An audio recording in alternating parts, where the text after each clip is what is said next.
En medio de esta situación de la pandemia, ¿economía o salud? No, economía y salud. No existe esa disyuntiva. Es una ridiculez, de hecho, porque lo que estamos viendo es que los países que deciden dejar de lado la economía, lo que llevan a cabo después es una crisis social mucho mayor a medio plazo. Lo que está ocurriendo en Argentina, lo que está ocurriendo en los países que han llevado a cabo esa absoluta ridiculez de evitar preservar el tejido productivo, no solamente están haciendo peor en sanidad, sino que lo están haciendo peor en economía. José Pablo, ¿qué piensa la gente? Bueno, lo primero yo creo que, como dice Daniel, creo que es un falso dilema. En todo caso, los españoles que decían a principios de la pandemia, a mediados, 50-50, cuando le poníamos en ese falso dilema, que lo hemos preguntado, 50-50.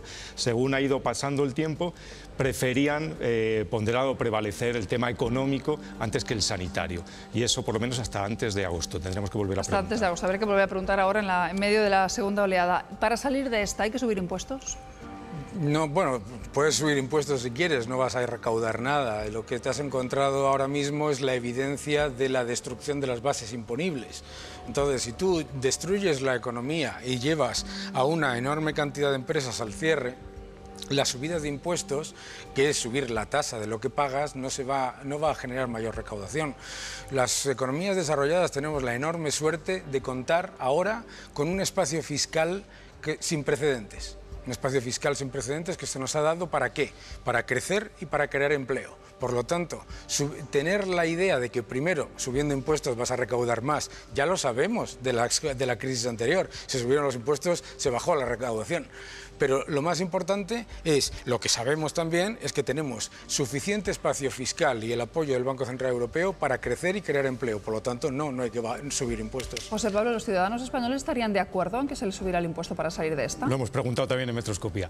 Y fíjate que de las 4 cuestiones que hemos preguntado, que es aumentar impuestos, reducir el gasto público, el rescate de la Unión Europea, o el dinero de la Unión Europea, y emitir deuda pública, la única con la que no están a favor es con subir impuestos.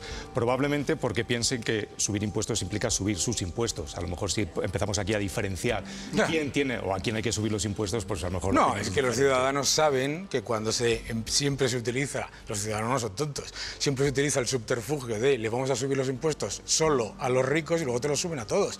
Porque la evidencia matemática es que si tú le subes los impuestos a 90.000 personas para cubrir los gastos de 47, pues no se genera. Entonces lo que saben es que viene subidas del IVA, subidas de los impuestos a las familias, a los inmuebles, los IBIs, etcétera. Y tienen un precedente que es la anterior crisis donde piensan... No, la anterior y todas, Ojo, la anterior y todas. No existe ninguna crisis en la que el aumento de déficit generado, ninguna en la que el aumento generado de déficit durante esa crisis se haya cubierto subiendo los impuestos supuestamente al 0,1% de la población. En una situación como la de ahora, la que estamos viviendo ahora, ¿es imprescindible el ingreso mínimo vital?